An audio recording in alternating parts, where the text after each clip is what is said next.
Perumda Dharma Jaya itu adalah perusahaan milik Pemprov DKI 100% karena bentuknya perumda. Dan itu saat ini kita bergerak di bidang ketahanan pangan terkait dengan protein hewani. Tugas utamanya ada dua. Yang pertama adalah satu dari sisi penugasan, yang kedua adalah dari sisi komersil. Tentunya kalau dari sisi komersil itu seperti perusahaan-perusahaan biasa yang kita ditargetkan untuk mencari profit. Tapi kalau di penugasan kita mengikuti memenuhi program-program penugasan yang dicanangkan oleh Pemprov DKI. Untuk menstabilisasi harga memang Dharma Jaya tidak akan bisa bekerja sendiri. Tentunya kita akan mengajak teman-teman importir di asosiasi, teman-teman distributor, karena pemenuhan daging di Jakarta itu tidak hanya Dharma Jaya tapi mereka. Tribuners, jumpa lagi dengan saya Julius Sulistyawan, Pemret Tribunjakarta.com. Hari ini kita akan berbincang-bincang tentang pasokan dan harga komoditas protein hewani di ibu kota. Nah, hari ini kita di kantor Tribun sudah hadir Bapak Dirut Perumda Dharma Jaya, Bapak Raditya Endra Budiman. Ya. Selamat siang, Bapak. Siang. Terima kasih sudah bersedia hadir di kantor Tribun, meluangkan waktu untuk Tribun. Sama. Masyarakat ibu kota itu sebagian besar masih bertanya, Pak, Dharma Jaya itu apa? Kadang-kadang ada tanya, jangan-jangan merek bis. Kayak Jaya-Jaya seperti bis itu, Pak. Iya. Boleh dijelaskan, Pak, apa itu Dharma Iya. Jaya gitu? Iya, jadi Perumda Dharma Jaya itu adalah perusahaan milik Pemprov DKI 100% karena bentuknya perumda. Dan itu saat ini kita bergerak di bidang ketahanan pangan terkait dengan protein hewani. Jadi kita punya beberapa unit, yaitu ada rumah potong, ada pengemukan, ada tempat penampungan ayam, juga kita punya tradingnya juga. Jadi rumah potong sapi kita punya di Cakung, lalu kita punya kandang juga di Serang untuk pengemukan sapi. Kita juga punya cold storage di Cakung juga, lalu kita juga punya tempat penampungan ayam di Pulau Gadung. Tadinya di situ juga ada rumah potong sapi, tapi karena pemotongnya juga berkurang, jadi kita tutup, kita pindah semua ke Cakung. Jadi ini penyedia untuk protein hewani ya? Protein hewani. Bukan hanya sapi, daging sapi. Bukan hanya sapi. Jadi kalau bilang semua yang bisa terbang, semua yang bisa lari, sama semua yang bisa berenang. Ikan juga? Termasuk ikan. Oh, gitu. Jadi tugas utamanya apa nih, Pak, Dharma Jaya? Tugas utamanya ada dua. Yang pertama adalah satu dari sisi penugasan, yang kedua adalah dari sisi komersil. Tentunya kalau dari sisi komersil itu seperti perusahaan-perusahaan biasa yang kita ditargetkan untuk mencari profit. Tapi kalau di penugasan kita mengikuti memenuhi program-program penugasan yang dicanangkan oleh Pemprov DKI. Penugasan itu artinya Dharma Jaya ini memotong hewan tadi sapi seperti itu, dipotong untuk dipasok ke pasar. Ya. Atau langsung ke masyarakat atau gimana? Macam-macam. Jadi ada beberapa kriteria penugasan. Yang pertama, rumah potong kita di Cakung itu sebenarnya kita adalah jasa potong. Jasa potong di mana tugas kita adalah memberikan pelayanan kepada masyarakat yang mempunyai sapi mau potong untuk dipasarkan di Jakarta dagingnya, tapi dipotong dan diproses di rumah potong kita sebelum sampai ke pasar. Lalu yang kedua adalah terkait dengan program pangan murah gitu. Program pangan murah yang saat ini sedang berjalan. Itu terdiri dari 6 bahan pokok: beras, susu, telur, ikan, ayam, dan juga daging. Nah, Dharma Jaya kebagian 3, ikan, daging, dan juga ayam. Sisanya beras, telur, dan susu itu ada di food station. Jadi bertugas itu ya, termasuk untuk memberikan bansos masyarakat itu ya? Ya, pertugasan pangan murah. Gitu. Nah, kalau untuk tugas satu lagi Pak, menstabilisasikan harga kalau tidak salah seperti itu, harga protein hewani. Iya. Itu tugas utamanya juga. Jadi untuk menstabilisasi harga memang Dharma Jaya tidak akan bisa bekerja sendiri. Tentunya kita akan mengajak teman-teman importir di asosiasi, teman-teman distributor, karena pemenuhan daging di Jakarta itu tidak hanya Dharma Jaya tapi mereka. Jadi pada saat misalnya ada gejolak harga, barulah Dharma Jaya bisa memberikan pilihan kepada masyarakat bahwa ada loh nih daging di Dharma Jaya yang harganya masih reasonable gitu. Nah, kalau misalnya tidak terjadi apa namanya gejolak ya seperti bisnis biasa. Saat sekarang nih kondisi dolar yang lagi mulai menaik, harga daging pasti naik. Iya, iya betul. Dan daging yang dijual oleh Dharma Jaya ikutan naik atau stabil di harga yang sudah ditetapkan? Sampai saat ini harga masih belum ikut naik karena kami masih mempunyai stok untuk 3 bulan ke depan. Jadi memang kita punya strategi untuk belanja itu untuk menghindari hal-hal seperti ini nih. Kita harus punya stok yang cukup untuk pada saat diperlukan kita bisa memberikan harga yang lebih baik. Sebelum itu Pak, kebutuhan daging ya. Kita ngomong daging dulu ya, karena yang paling mahal daging nih. Jadi betul. yang di highlight itu daging itu. Kebutuhan daging di ibu kota itu berapa sebenarnya? Setahun itu kurang lebih 70.000 ton. 70.000 ton. Kurang lebih ya, 70.000 ton. Oke. Untuk Jakarta. Oke. Yang disuplai oleh Dharma Jaya berapa? Oh, Dharma Jaya itu kalau setahun itu mungkin baru 5%-nya lah kurang 5% lebih. ya. Iya. Jadi artinya pemain swastanya lebih besar gitu ya. Iya, karena mereka kan banyak kan, nggak cuman satu. Jadi ada kalau nggak salah lebih dari 30 importir yang mendapatkan izin impor di saat ini di Indonesia. 5%. Dan itu mostly memang ada di Jakarta. Oke, 5% itu untuk yang penugasan berarti ya. Yang apa terus yang sisi komersial juga? Komersil mungkin ada menyumbang 1% lah. 1%. 1%. Nah, ngomong-ngomong, dagingnya dari mana ya Pak? Iya. Daging lokal kah? Kan banyak sapi Bali, sapi Lombok, sapi Bima itu kan banyak tuh. Ya memang secara faktanya saat ini pemenuhan daging di Jakarta itu 95% itu memang berasal dari luar, dari impor. Baik itu dari Australia, ada juga sekarang dari Brazil, juga ada daging kerbau dari India, gitu. Bukan, dan sebagian kecil juga ada dari New Zealand dan Amerika. Jadi memang pemenuhannya hampir 95% itu memang dari impor. Dari impor. Ya. Jadi lokalnya kecil sekali ya. Lokalnya kecil tapi marketnya kalau kita ngomong Jakarta ya, kalau ngomong Indonesia marketnya masih ada di seluruh Indonesia. Jadi kayak sekarang Dharma Jaya juga mengambil sapi dari NTT contohnya, itu rutin setiap bulan itu untuk teman-teman kita lagi nanti di daerah Sumatera gitu. Jadi dari NTT dibawa ke Jakarta, kita taruh di Serang, kebetulan karena kita ada di Serang, kita refreshing itunya apa namanya? Bukannya mungkin kita nggak gemukan lah, kita naikkan sedikit lah. Kita refresh tuh, kan sapinya pasti capek tuh dari NTT sampai Jakarta, dia beratnya turun tuh. Nah kita pulihkan lagi, lalu kita jual lagi ke wilayah di Sumatera. Oh, nggak langsung dipotong di Enggak. Jadi kita beli sapi hidup, jual lagi juga sapi hidup. Itu sisi komersial berarti ya. Sisi komersial, ya. Yang dipotong sendiri kurang ya, lebih banyak impornya ya untuk warga. Yang dipotong sendiri sebetulnya saat ini kami belum banyak ya. Memang masih apa namanya mayoritas masih dari daging beku. Daging beku. Iya. Yang impor tadi ya. Ya, impor tadi. Oke. Ngomong-ngomong, kalau nggak salah Dharma Jaya itu juga punya rumah potong babi, begitu? Iya, betul. Kita masih juga ada? punya rumah potong babi, masih ada. Jadi kebetulan memang salah satu petugas kita adalah melakukan jasa pemotongan babi. Fungsi sebenarnya tujuannya adalah untuk mengontrol peredaran daging babi di Jakarta. Gitu. Jadi memang sekarang ini kita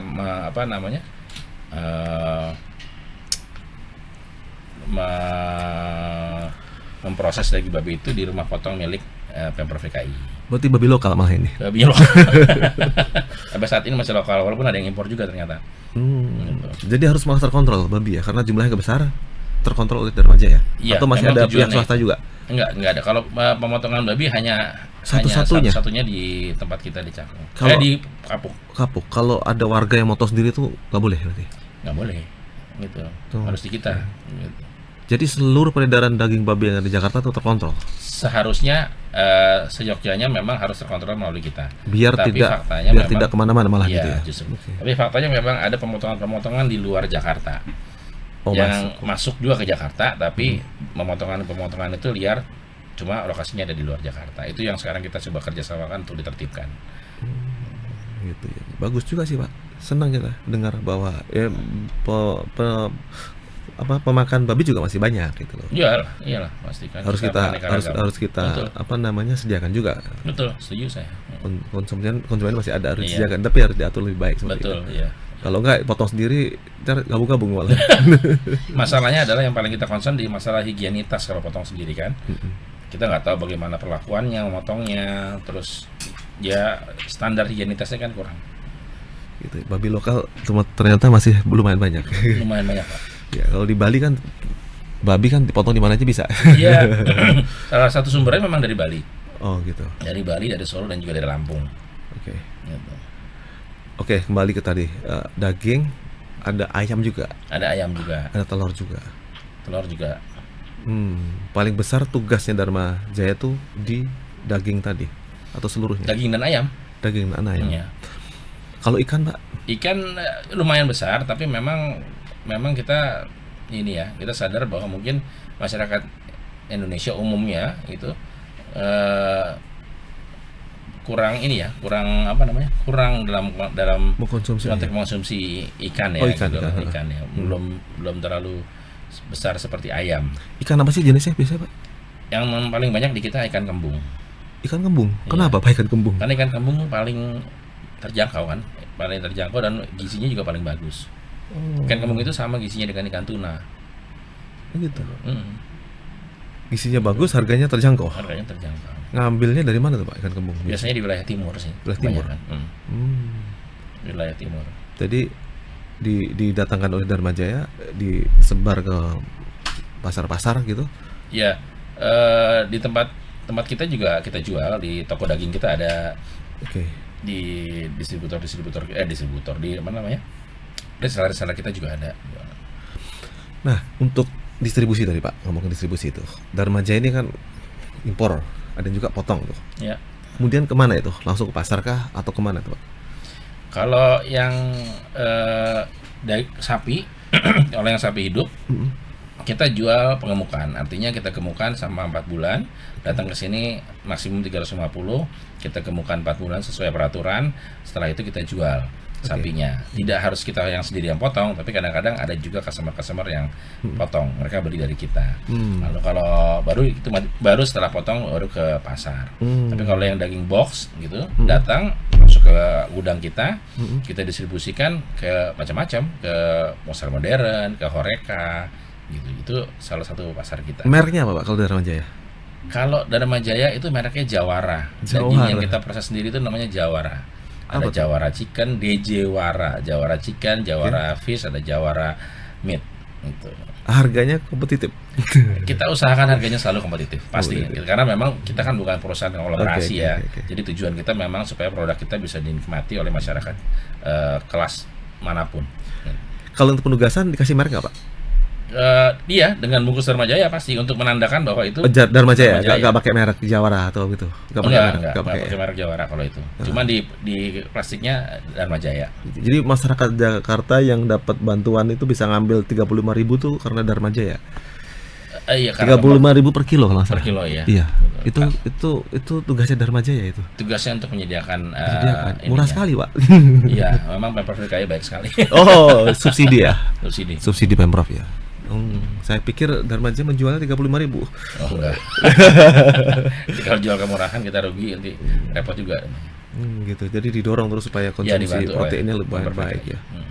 Dari ke tahun makin bertambah, Pak. Jumlah konsumsi daging, ayam, telur dan ikan gitu. Terkait penugasan atau Ya penugasan.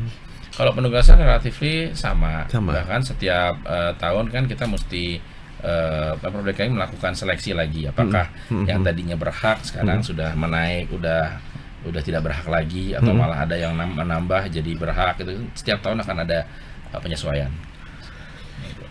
Kalau yang untuk komersial bertambah. Alhamdulillah bertambah. Kita kemajuannya untuk retail itu hampir 200% malahan, 191% kurang lebih tepatnya. Untuk yang komersial, yang retail ya, kita ngomong retail itu kemajuannya sangat signifikan dibanding tahun-tahun sebelumnya. Gitu. Kira-kira tantangannya apa nih Pak nih ke depan ini Dharma Jaya ini tuh?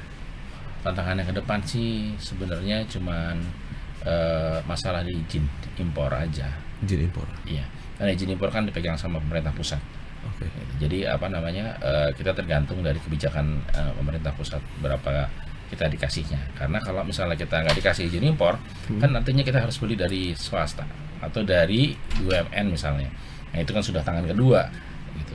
Sudah tangan kedua dan harganya pun juga kita, ya kalaupun bisa kita sesuaikan, tapi artinya margin kita juga menjadi lebih berkurang. Oke. Dan itu nggak apa-apa sebenarnya sih, orang kita perusahaan plat merah bukan mencari untung besar. Dari untung tapi jangan besar-besar. Iya. Yang penting masyarakat bisa bisa menikmati produk kita. Pak Radit ini kan periode kedua nih ya. Periode kedua. Pertama 2019. Ya. Terus kemudian 2023 sampai 2028 nanti itu. Iya, insya Allah. Ini inovasinya apa aja nih Bapak nih yang sedang Bapak lakukan dan akan terkait dengan Dharma Jaya ini? Inovasi-inovasinya itu. Jadi saya mencoba untuk meremajakan Perumda Dharma Jaya dengan satu SDM. SDM yang kita sekarang pilih memang harus the right man in the right place. Yang pertama. Yang kedua adalah digitalisasi. Kita juga sudah masuk ke sistem digital, baik itu e-commerce-nya, baik itu e-office-nya, maupun e-procurement-nya juga kita sudah melalui digitalisasi. Lalu ke depan saya sih punya cita-cita bahwa Dharma Jaya itu tidak hanya menjadi perusahaan yang bergerak di bidang trading, tapi kita juga akan masuk ke logistik. Nah, kita punya rencana untuk membangun cold storage. Cold storage untuk simpan daging. Iya, karena sekarang ini kenapa kita bisa punya harga yang lebih murah dari pasaran untuk ayam misalnya. Sekarang kan harganya lagi tinggi nih ayam. Nah, sekarang kita punya harga yang lebih murah yang bisa kita jual ke masyarakat gitu. Kenapa? Karena kita punya stok yang kita belinya besar waktu murah. Dan itu kita stok. Jadi kita punya cadangan, seandainya harga mahal, masyarakat bisa beli dari kita dengan harga yang masih lumayan sambil menunggu harganya kembali normal. Gitu. Nah, tanpa adanya cold storage kan kita nggak bisa nyimpan di mana. Cold storage-nya itu berapa size-nya? Saya 5.000 ton rencananya nanti. 5.000 ton tuh ayam atau seluruhnya? Ayam dan daging. Di satu tempat Bisa, atau tapi kan bercamber-camber itu nanti. macam-macam gitu ya? Gitu. Itu salah satu cara ya? Salah satu caranya. Di freeze di situ ya? Iya, disimpan di situ. Disimpan di situ. Kalau kadar higienitasnya gimana Pak kalau ditaruh di freeze cold storage seperti itu? Kita kan menjaga selalu suhunya. Oke. Menjaga suhunya. Selama suhunya stabil dan sesuai dengan standarnya, itu bisa bertahan lama, nggak masalah. Tapi kita turnovernya juga nggak nyampe lama kok, paling 2 bulan udah keluar. Oke tuh. Sekarang kapasitasnya 5.000 tadi ya, 5.000 ton. Yang kita akan Nextnya bangun mau 5.000 next akan di bawah 5.000 Akan ton. di bawah 5.000. Yang sudah existing? Sekarang ini ada 850 ton, tapi dengan rencana untuk ditingkatkan jadi 1.300. 1.200. Tapi kita juga sekarang masih sewa di luar. Untuk stok kita ada sewa juga gudang di luar. Oh gitu. Nanti rencananya begitu ini dibangun, kita tarik semua ke tempat kita. Yang sewa tuh sekarang kapasitas berapa Pak? Macam-macam ya, macam-macam. Totalinya? Ya totalinya sekarang kita, let's say misalnya ayam stok kita ayam ada 800, daging 800 atau 1.600, pas ikan itu ada mungkin 500, 2.100 ton lah. 2.100. Nextnya akan 5.000 ya. Gede sekali itu. Iya. Karena sebagian nanti akan kita sewakan.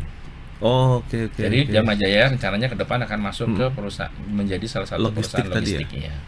Bukan cuma yang Bukan pertama. cuma trading, bukan cuma iya. Karena sesuai dengan rencana Pak Gubernur untuk Jakarta Global City kan, Oke. gitu. Jakarta mesti punya cold storage untuk stok. Trading tuh wilayah-wilayah sekitar Jabodetabek ini masih bisa Iya. supply dengan baik ya. Iya betul. Kan nggak mungkin wilayah lain punya storage besar seperti itu. belum ada kayaknya. Sebenarnya di Jakarta udah ada beberapa yang besar, yang swasta punya. Oke. Kayak pemain-pemain importer swasta itu punya. Cuma kan mereka berbeda tujuan. Kalau kita kan tujuannya memang benar-benar untuk menjaga ketahanan pangan dan untuk memastikan tadi itu masyarakat bisa memperoleh harga dengan harga yang bagus. Gitu. Jadi kita memberikan pilihan. Kalau kita mempengaruhi harga kita nggak bisa, tapi kita memberikan pilihan aja kepada masyarakat. Oke. Ngomong-ngomong soal menjaga pasokan gitu. Apakah Dharma Jaya ini juga turut mendistribusikan untuk program makan bergizi gratis? Kita prinsipnya siap dan memang kita sudah menandatangani MOU dengan BGN, Badan Gizi Nasional, untuk memberikan supply ke mungkin ke SPBG ya namanya ya. Oke, SPBG yang memang nanti ditunjuk oleh mereka ke kita. Gitu. Kan lengkap banget tuh, ada telur, ada ayam, ada daging, ada ikan tuh. Ya, Lengkap kita banget. tunggu dari mereka apa penugasannya, tapi intinya kita siap kalau untuk yang Berarti belum ya? belum. Paling tidak MOU sudah tanda tangan, tapi untuk realisasinya belum. Tapi kita untuk stok kita siap karena kita udah ya kembali lagi kalau di kita kan ada keterjaminan bahwa supply itu akan ada terus. Soalnya lagi rame yang kemarin keracunan tuh, ternyata beli ayamnya hari Sabtu, beli hari Sabtu masaknya di Rebo. Nggak tahu storage kayak apa. Akhirnya keracunan semua itu. Sebenarnya itu dia, sebenarnya itu masalahnya ada di penyimpanan sih sebetulnya. Oke. Kalau ini kan barang bekas makhluk hidup ya maksudnya. Jadi kalau misalnya penyimpanannya suhunya nggak teratur, nggak tertib ya mungkin akan jadi masalah gitu. Oke, kembali ke tadi Pak, komersil dan penugasan tuh. Komersilnya sekarang udah berapa persen? Naik turun sih komersilnya, Naik turun. tapi di angka 30 sampai 40% lah kurang lebih. Nah, itulah kontribusi bagi Pemprov sebagai pemegang saham. Awal tuh kontribusinya selain penugasan tadi, profitable tadi itu. Dividen maksudnya. Ya, Iya. seperti itu. Tentunya semua BUMD ada kewajiban untuk menyetorkan dividen gitu. Nah, untuk Dharma Jaya juga tidak terkecuali dan mudah-mudahan tahun ini kita bisa menyetorkan dividen dengan di atas yang kemarin. Di atasnya Gitu, kemarin, di atas sebelumnya. sebelumnya. Gitu. Jadi mudah-mudahan tahun ini bisa karena targetnya kayak sepertinya Insya Allah menutup 2025 ini kita juga profitnya bertambah. Karena konsumsi masyarakat rasanya bertambah ya. Konsumsi masyarakat bertambah juga, lalu ya dari sisi penugasan juga memang bertambah gitu. Satu lagi nih Pak, soal akuntabilitas dan transparansi Dharma Jaya ini kan ada beberapa pihak yang menanyakan itu tuh. Mungkin bisa Bapak jelaskan itu tuh. Iya, saya senang sih sebenarnya ada yang menanyakan. Sebenarnya transparansi itu sudah kita lakukan dari jauh-jauh hari. Di website kita laporan keuangan sudah kita tampilkan. Bisa diakses. Publik bisa akses. Dan itu udah lama sebelum ada isu-isu itu. Tapi kan makin baik perusahaan, cobaannya makin besar katanya. Berarti kan makin diperhatiin. Saya senang sih sebetulnya. Makin disayang, Alhamdulillah. Pak. Makin disayang. Alhamdulillah. Jadi makin disayang gitu kan. Jadi buat saya nggak ada masalah. Alhamdulillah. Silahkan aja kalau mau datang ke Dharma Jaya dan ingin melihat dan segala macam apa yang ada di Dharma Jaya juga kita terbuka. Nah, apalagi kita juga sekarang sudah bersama PPID ya kalau nggak salah ya. Itu juga sudah bermitra untuk keterbukaan dokumen itu. Jadi sebenarnya nggak ada yang kita tutupin kok gitu loh. Dan ada audit selalu setiap tahun gitu. Reguler setiap tahun. Wajar setiap tahun. Dan itu kan diperiksa oleh inspektorat semua. Gitu. Jadi nggak ada yang ditutup-tutupin di Dharma Jaya sebetulnya. Jadi kalau ada yang bertanya ya kita jawab seperti itu kan. Ya alhamdulillah, saya senang aja kalau emang ada yang bertanya begitu, artinya mereka concern dengan Dharma Jaya. Dan saya menganggapnya itu sebagai satu hal yang positif. Ya. Pak Radit, terima kasih Sama-sama. atas bincang-bincangnya yang Thank you. cukup memberikan informasi kepada warga ibu kota bahwa ada satu BUMD yang tugasnya itu menyediakan protein hewani. Mungkin di daerah lain belum tentu ada juga nih, karena ini agak levelnya agak tinggi nih, menyediakan daging, menyediakan ikan, telur segala macam. Nah, tadi sudah dijelaskan, semoga Tribuners bisa lebih memahami tentang apa saja sih yang sudah dilakukan oleh Dharma Jaya, dan kedepannya semoga Dharma Jaya akan lebih sukses lagi. Amin. Warga ibu kota kecukupan gizi proteinnya lebih baik lagi. Amin. Terima kasih Pak Radit. Terima kasih. Ya, Assalamualaikum warahmatullahi wabarakatuh. Waalaikumsalam. Download Tribun X sekarang.